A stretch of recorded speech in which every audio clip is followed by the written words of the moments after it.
When Candace Owens walked away from Ben Shapiro and the Daily Wire, everyone said her career was over.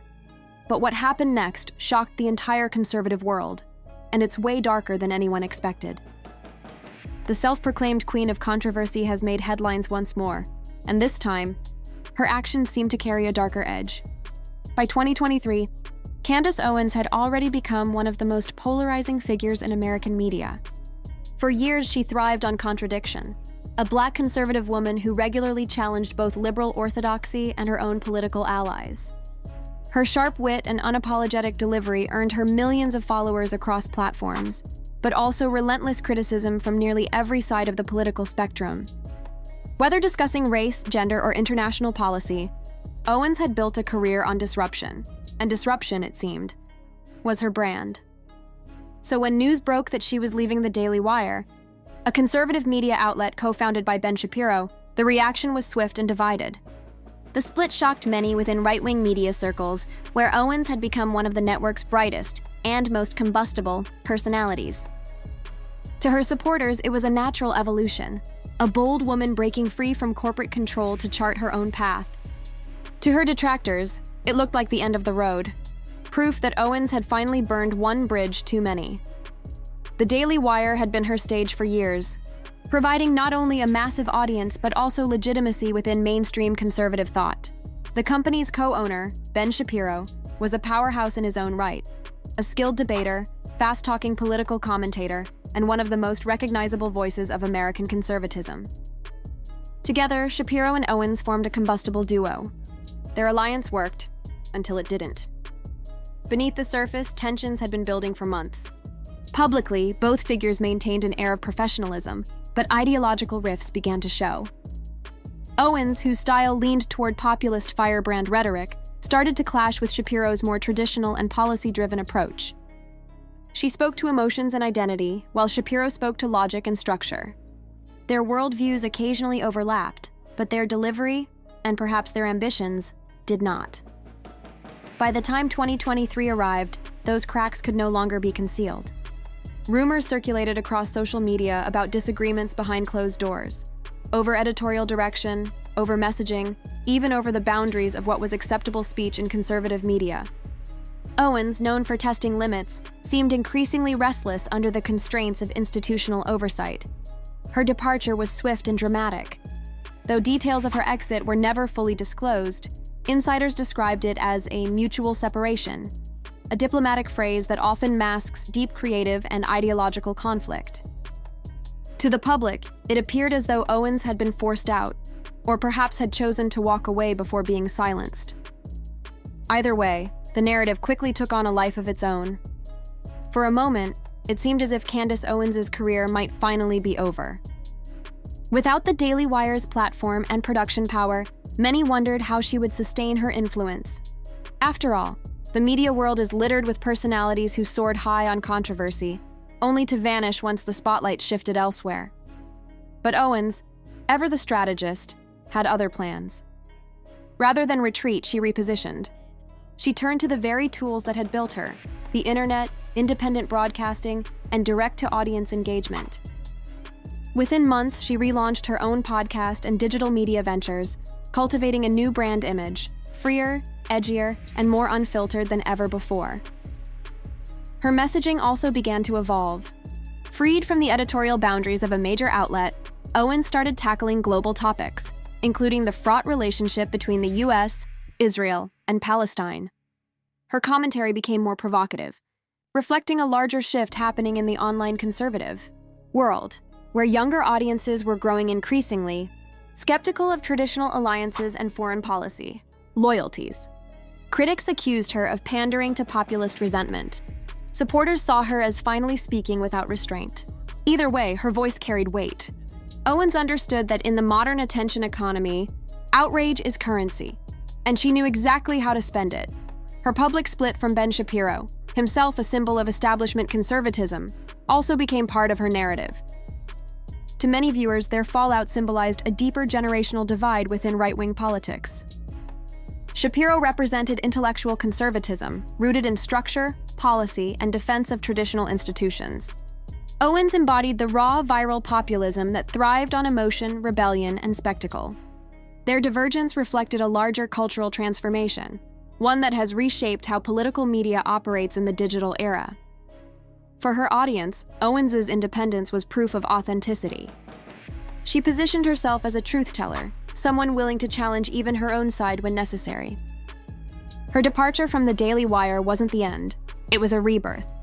As she built her own platform, Owens leveraged controversy as both shield and sword. Every public feud, every media backlash, every social media storm became fuel. She mastered the art of transforming criticism into content, and content into revenue. Even her detractors couldn't deny her skill at commanding attention. Observers of the media landscape began to take note. Owens wasn't merely surviving, she was thriving. She had transcended the limits of traditional conservative commentary, entering a new phase of influencer-driven political entrepreneurship. In a sense, she had become her own network, her own brand, and her own institution. But with that power came new scrutiny. As Owens expanded her influence, the line between political analysis and provocation often blurred. Her statements sparked heated debates across platforms, testing not just public tolerance for controversy, but also the boundaries of free speech in an increasingly polarized digital world. Supporters praised her courage. Critics accused her of irresponsibility. Yet what remained undeniable was her ability to captivate. Even her opponents couldn't look away, and in today's media landscape, that is perhaps the truest measure of success. The split from the Daily Wire did not end Candace Owens' career. If anything, it solidified her status as one of the most talked about and unpredictable modern figures in contemporary politics.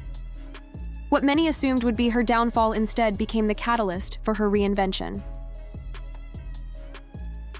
By late 2023, Owens had become a symbol of something larger than herself: the transformation of political media from institutional control to individual empowerment.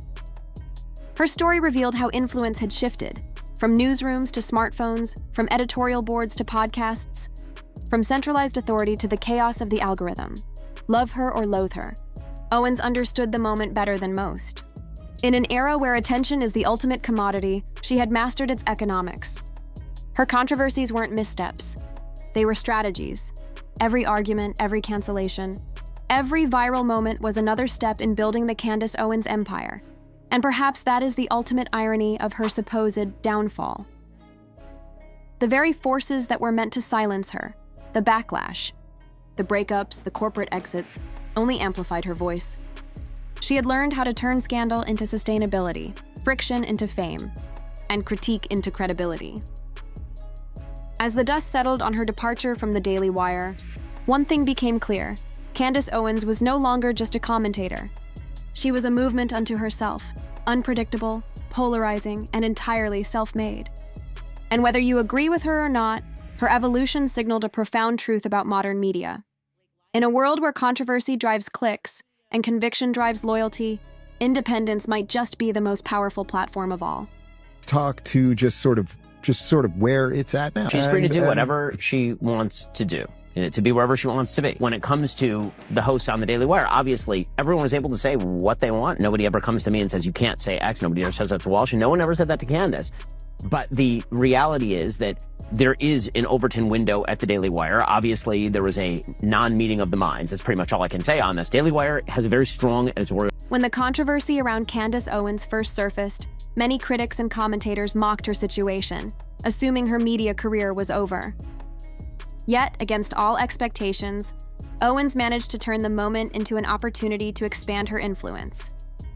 In the aftermath, discussions began to surface about white guilt, a term describing the discomfort some white Americans feel over historical and systemic racial inequalities.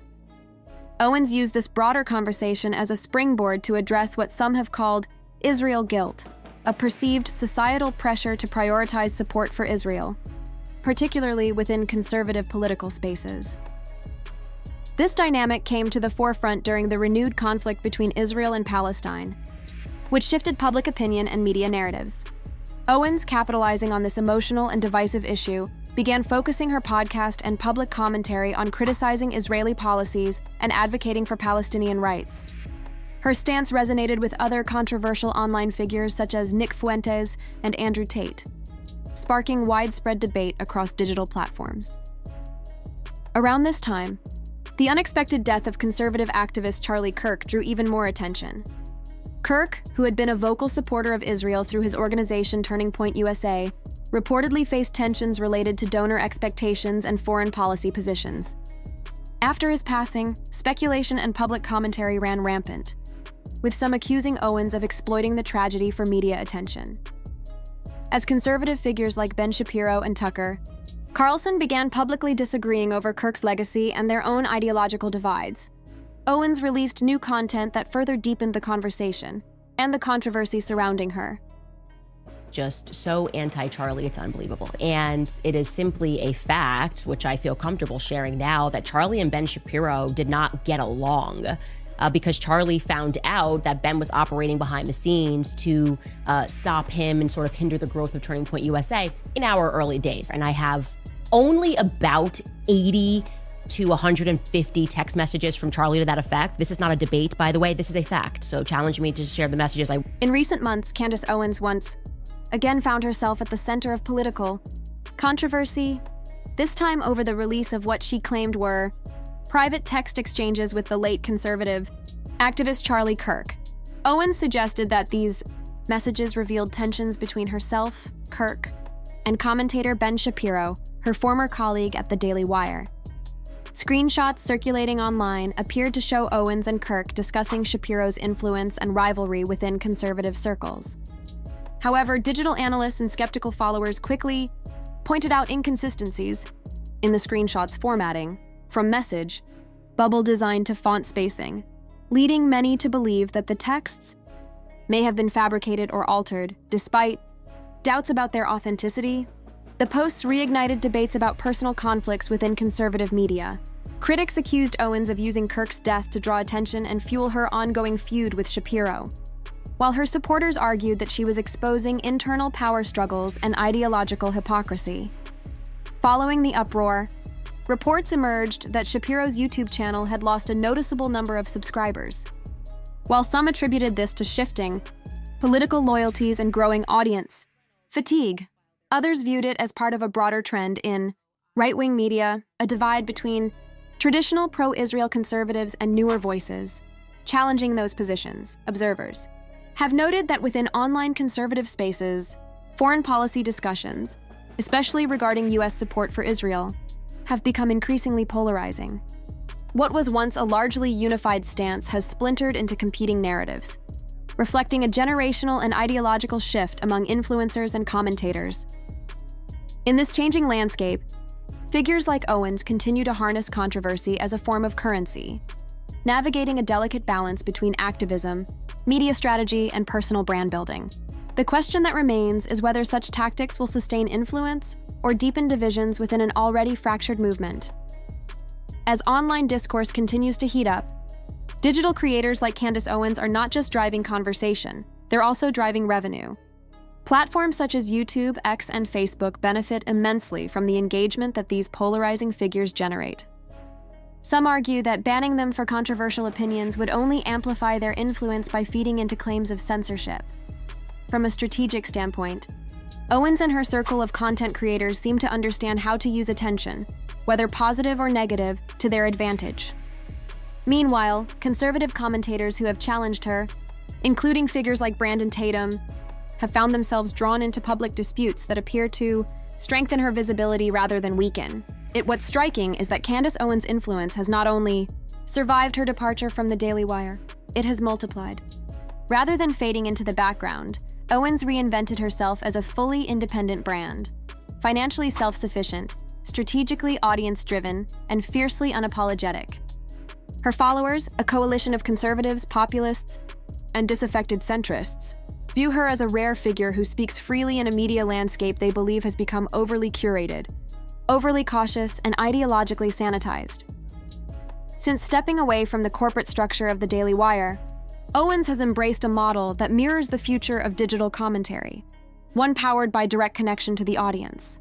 She runs her own podcast, produces online content under her personal banner, and interacts with her community through social media in real time. This shift liberated her from editorial oversight and turned her personality into her business. She's no longer a voice within someone else's network. She is the network. Her critics, however, see this rise as a double-edged sword. They argue that the very independence that gives her freedom also allows misinformation, unchecked rhetoric, and performative outrage to thrive. Without institutional fact-checking or journalistic accountability, they say, truth becomes flexible, something shaped not by evidence, but by what resonates emotionally. In that sense, Owens's ascent is often framed as part of a larger trend, the transformation of political discourse into influencer-driven entertainment. Yet, to her supporters, this is precisely the point.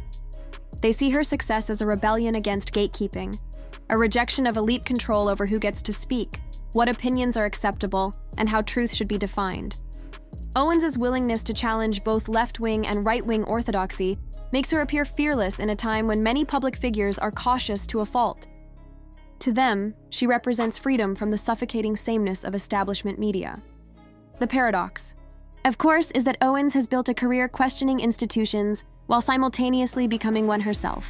Her presence dominates online spaces in much the same way legacy networks once dominated cable news. She is an empire of personality, commanding attention, shaping conversations, and setting the pace for the online conservative movement. Every controversy she stirs becomes an accelerant for engagement. Every feud becomes a storyline. Every viral clip, whether loved or hated, adds to her digital gravity. Observers have noted that Owens has mastered a new kind of political performance, one where authenticity and strategy blur until they are indistinguishable. Her delivery often feels spontaneous, unscripted, and raw. But beneath that energy lies careful calculation. She understands the modern attention economy intimately. Outrage equals reach equals revenue, and revenue fuels independence. That feedback loop explains why her voice remains so prominent. In a fragmented media environment, attention is the rarest currency, and Owens has learned to print it on demand. She is not bound by the cycles of newsroom coverage or corporate marketing plans. She thrives on virality, trending topics, and cultural tension. Her power lies not in traditional influence, but in her ability to dictate the conversation's tempo. Even so, her rise invites serious questions about the nature of authenticity in digital media. Is authenticity defined by sincerity or by consistency in performance? Owens presents herself as unfiltered, but unfiltered communication is still crafted communication. Each statement, each clip, each podcast episode becomes part of a narrative that sustains her brand identity, the rebel truth-teller confronting the establishment. This dynamic has broader implications beyond Candace Owens herself. It reveals how the modern political influencer operates as both commentator and entrepreneur. Ideology becomes intertwined with monetization, creating a system where moral conviction and marketing strategy overlap. The more passionately an audience believes, the more financially invested they become, through subscriptions, merchandise, event tickets, or donations. It's a symbiosis of belief and business. For her detractors, this fusion of profit and provocation is deeply troubling. They worry that controversy has become too profitable to resist, that outrage has been weaponized as a marketing tool. They argue that it creates an incentive to escalate rather than resolve debate, to intensify division instead of seeking clarity. When clicks translate directly into cash, polarization can become a business model, but Owens' supporters interpret her success differently. They see her not as exploiting outrage, but as harnessing passion. To them, she's a reminder that influence no longer requires permission. You don't need a newsroom, a university title, or a network deal to command millions of viewers. You only need conviction, charisma, and the courage to endure backlash. In that sense, Owens is both symptom and symbol of the democratization of media, where the gatekeepers have lost their gates, and audiences now decide what deserves their attention. Her ability to thrive independently also speaks to the fragmentation of modern politics. Audiences no longer gather around a few centralized sources of truth. They assemble in digital tribes, each with its own heroes, villains, and narratives. Owens has become one of those heroes for a large swath of people who feel alienated by conventional institutions. She doesn't simply deliver information, she delivers identity. Listening to her isn't just about hearing opinions.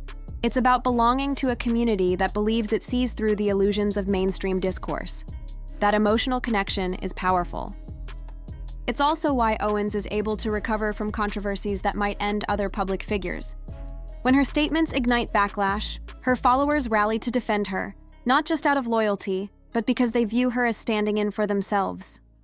Every attack against her becomes, symbolically, an attack against their worldview. This bond between influencer and audience is the cornerstone of her resilience. From a sociological perspective, Owens' trajectory underscores how digital communication has redefined credibility. In the old model, credibility came from credentials, education, institutional affiliation, or journalistic pedigree. In the new model, it comes from relatability and repetition. If you can speak to an audience's frustrations consistently enough, you become an authority on those frustrations. Owens has mastered that dynamic with precision. Candace Owens has mastered the art of blending authenticity with performance, turning controversy into strategy. Her influence reflects a media culture that rewards spectacle over sincerity, proving that in the age of constant visibility, being seen often matters more than being genuine.